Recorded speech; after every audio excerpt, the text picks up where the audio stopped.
2009. aasta kevadel avatakse Saaremaal Muratsis suurejooneline loomapark. Kodu leiavad seal isegi lumeleopard ja kaelkirjak. Nii lubas Olena Vool paar aastat tagasi ja see avaldus ajas Eesti loomakaitsjad tagajalgadele. Tallinna loomaaia direktor Mati Kaal soovitas seda lubadust naljana võtta ja tundub, et tal oli õigus. Loomaparki ei ole kusagil.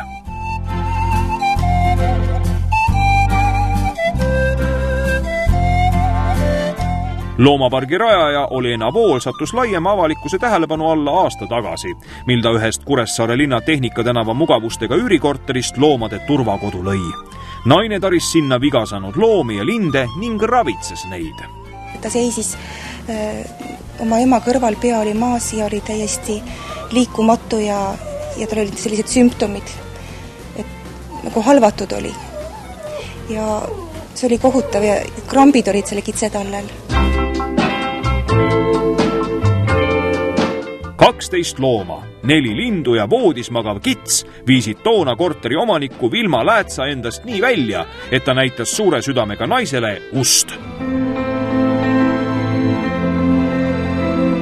Uue eluaseme otsimisega aga Olena Voolu hädad ei lõppenud.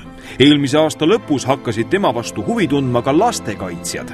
Inimesed hakkasid kahtlustama, kas loomadest hooliv ja jumalast pajatav naine mitte pisut peast soe pole. See oli kõige raskem üleelamine minu elu jooksul, et see oli tõesti laps emast, see on kuritegu nii väga suur.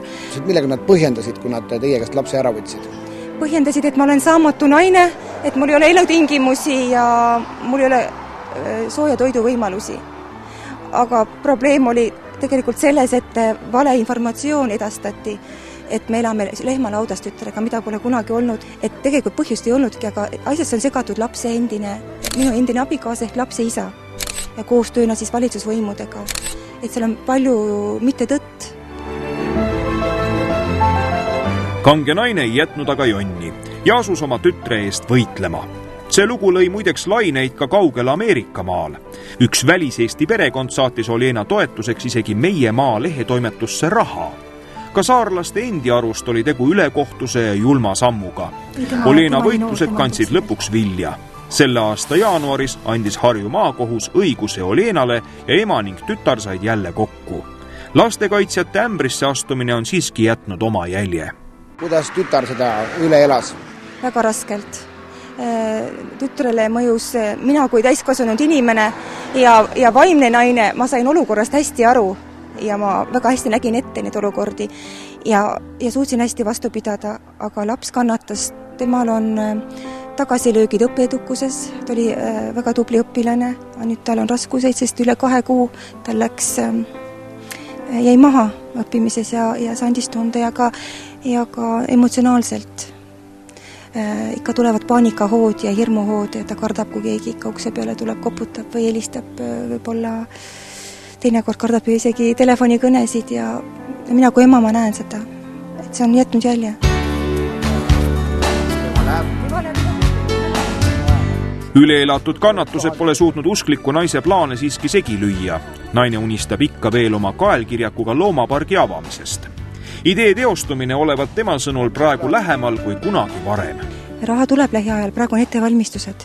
Oleme otsinud materjalid on olemas ja on lepingud sõlmitud vallaga. Valla käest on luba olemas. Oleme küttekehad välja juba valinud. Korraga see raha kindlasti ei tule. Aga siin on teised võimalused, kui ma olen omalt poolt juba nii palju teinud, siis on kohalik koostöökoda, kellega me oleme arutanud. Nemad otsivad võimalusi, kuidas toetada ja ka muud toetused. Et kui mul on juba midagi tehtud, siis on juba midagi toetada. Ja nii see järk-järgult läheb. Tänaseks on Olena Muratsist renditud krundi aiaga piiranud. Aias kappavad aga vabalt ringi hobused. Olena räägib õhinal oma plaanidest. Minu eesmärk on puudutada inimeste südameid, et see park luua niivõrd ilusaks ja armsaks ja et kui inimene siia tuleb, siis ta lihtsalt tahab teha head, et ei taha enam selle halva sisse tagasi minna. Et ta tahab midagi muuta enda juures võib-olla või võib-olla ta näeb teiste silmadega seda maailma enda ümber. Kuidas ise arvate oma unistustes, et millal see park on nii valmis, et võib hakata külastajaid vastu võtma? Teate, ta päevapealt ju ei saa valmis ja aastaga ka ei saa valmis, aga nüüd sel suvel juba on hotellid huvitatud, et pered lastega tahavad tulla siia jalutama. Juba hakkab, juba tahavad tulla.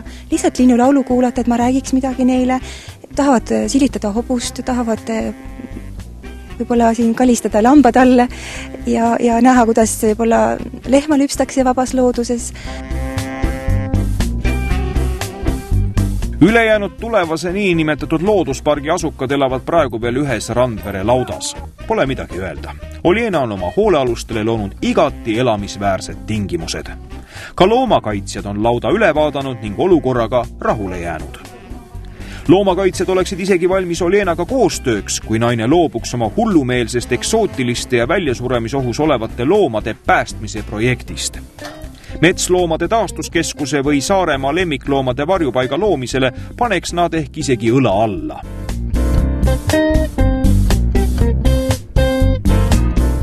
Praegu on Oljenal leival lisaks tütar Marellele veel 58 sulelist ja karvalist. Oljena ütleb, et loomade arv kasvab pidevalt ja heade inimeste ning jumala abiga saab ta kenasti hakkama. Sul on ka mõni oma lemmik siin või? Täpik. Kes see täpik on? Näita meile. Kas see sama näeb? Jah. Miks ta sulle kõige rohkem meeldib?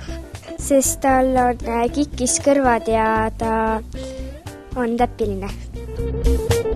Tõeliselt üllatav on aga see, kui hästi nii erinevad pudulojused omavahel hakkama saavad. Kassid ei murra linde, koeraga laseb kassidel rahulikult oma kausist einestada.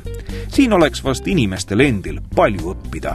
Marelle mängib ka siin loomadega ja ega see ometi ei olnud siis spetsialistide arust ebanormaalne. Ega selles ei süüdistatud. Ei, nad ei ole seda näinud. Nad ei ole siin farmis käinud, nad ei ole näinud meie loomi, nad ei ole näinud last mängimas. See oli nende arvamus, mis kahjuks ei olnud õige.